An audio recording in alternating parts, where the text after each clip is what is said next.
Pinatawan po ng Sandigan Bayan si Senador Jinggoy Estrada ng 3 buwang preventive suspension sa gitna po ng kinakaharap na kasong graft dahil po sa flood control scandal.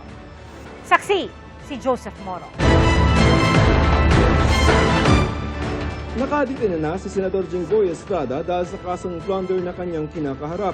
Kasabay nito, gumugulong ang hiwalay ng 213 million peso graft case dahil sa pagkuha niya umano ng kickback mula sa mga flood control projects sa Bulacan.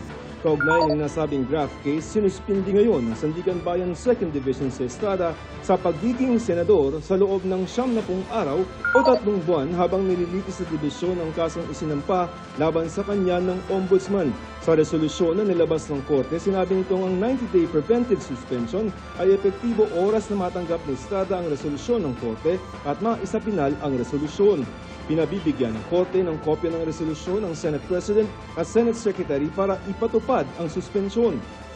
Nangatwiran pa noon sa Estrada na hindi dapat siya masuspindi dahil wala pa siyang kompletong pagkakataon na questionin ang ginawang preliminary investigation ng Department of Justice at Ombudsman kaya wala raw sapat na basehan ang suspensyon.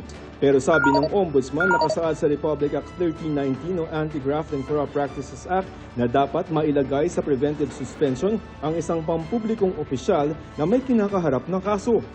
Sabi ng Sandigan Bayan, marami ng kaso ang nagpatupad ng suspensyon sa isang pampublikong opisyal at mandatory rin daw ito. Habang suspendido si Senador Jinggoy Estrada, ayon sa Ombudsman, hindi nito magagampanan ang kanyang mga tungkulin bilang isang senador.